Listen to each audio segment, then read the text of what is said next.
सवाल नंबर 4 इस प्रश्नावली का कह रहा है, क्या निम्न स्थिति संभव है? यदि है तो उसकी वर्तमान आयु ज्ञात कीजिए। क्वेश्चन क्या है? दो मित्रों की आयु का योग कितना है? 20 वर्ष।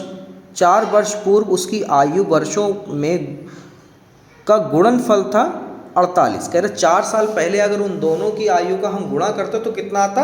48। ठीक है, तो इस क्वेश्चन को कैसे हम सॉल्व करते हैं आइए देखते हैं। तो इस क्वेश्चन की शुरुआत में हम क्या करेंगे बच्चों? देखिए, सबसे पहले हम मान लेंगे पहले मित्र की वर्तमान आयु जो है x वर्ष है, दूसरे मित्र की वर्तमान आयु 20 माइनस x है। अब ये क्यों किया? ये हमने इसलिए किया क्योंकि वो कह रहा है दोनों मित्रों की आयु जोड़ने पर कितनी हो जाती है? 20 हो जाती है। तो पहले वाले मित्र को टोटल में से घटा देते हैं तो आपकी दूसरे मित्र की आयु पता चल जाएगी। ठीक है, फिर इसमें हम क्या करते हैं बच्चों? अब हम इस स्ट्रक्चर को सॉल्व करते हैं जो कि क्या है, 4 वर्ष पूर्व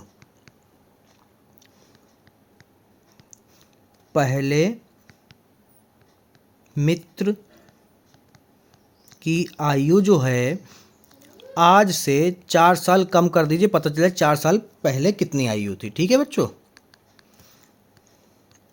व दूसरे मित्र की आयु बराबर 20 माइनस एक्स में से हम 4 माइनस कर देंगे तो आ जाएगी 16 माइनस एक्स वर्ष। फिर अब जो कि क्वेश्चन में हमसे कह रखा है कि आपकी जो 4 साल आयु जो है पहले मित्र की और दूसरे मित्र की, उसकी गुणा करने पर 48 आता है। तो यहाँ पर हम क्या करेंगे? पहले मित्र की आयु 4 साल पहले वाली, दूसरे मित्र की आयु 4 साल पहले वाली आयु को गुणा कर दीजिए, 48 आना चाहिए। ठीक है, तो यहाँ पर हम फिर क्या करेंगे? x की गुणा इस पूरे ब्रैकेट से कराएंगे जो कि है 16 माइनस एक्स, फिर -4 की गुणा इस पूरे ब्रैकेट से कराएंगे,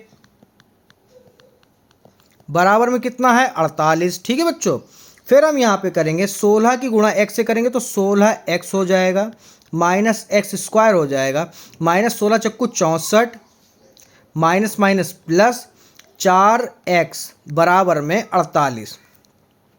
अब यहाँ पर माइनस एक्स स्क्वायर 16x और 4x हो जाएंगे, प्लस के 20x माइनस के 64, ये प्लस के 48 हैं, इधर आएंगे तो हो जाएंगे माइनस के 48 बराबर में 0। फिर हम क्या करेंगे? एक्स स्क्वायर माइनस का प्लस के 20x माइनस के दोनों जोड़ देंगे, 8 4 12 हासिल लगा 1 6 4 10 और 1 11 बराबर में 0। अब ये माइनस हटाना है हमें एक्स स्क्वायर के गुणांक से, तो हम माइनस को कॉमन कर लेंगे, एक्स स्क्वायर बचेगा, यहाँ पर 20x हो जाएगा, यहाँ पर हमारा प्लस के 112 हो जाएंगे बराबर में 0। जब हम माइनस कॉमन करते हैं बच्चों तो यहाँ पर सारे चिन्ह अंदर के जो ब्रैकेट के अंदर होंगे सारे विपरीत हो जाएंगे।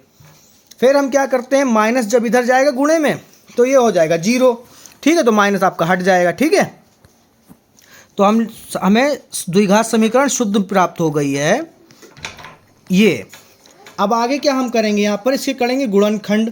गुणनखंड नहीं तो आपको शॉर्ट तरीका बताते हैं। क्या करते हैं? a बराबर जो आपका प्राप्त होगा इससे 1, b बराबर जो आपका प्राप्त होगा वो होगा माइनस का 20 और c बराबर जो आपका प्राप्त होगा वो होगा 112। ठीक है बच्चों, उसके बाद में हम क्या करते हैं? यहाँ पर विविक्त कर लगाते हैं जो कि क्या होगा आपका? यहाँ पर d बराबर 4 आ गया, 4 नहीं, b स्क्वायर माइनस 4ac। पता करते हैं कि मूल की प्रकृति कैसी होती है यहाँ पर।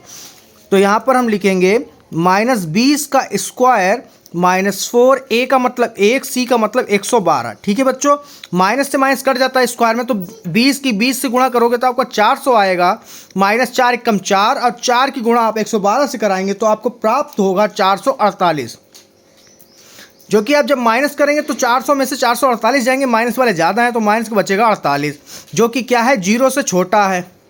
क्या है बच्चों? 0 से छोटा है। जब माइनस का आता है डी का मान तो क्या होता है? कोई वास्तविक मूल नहीं होते हैं। तो यहाँ पर हम लिख देंगे अतः दिए गए समीकरण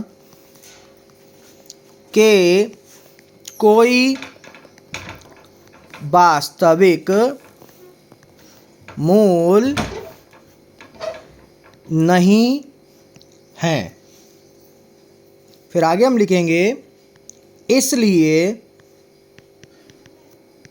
यह स्थिति संभव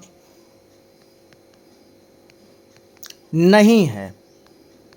ठीक है बच्चों।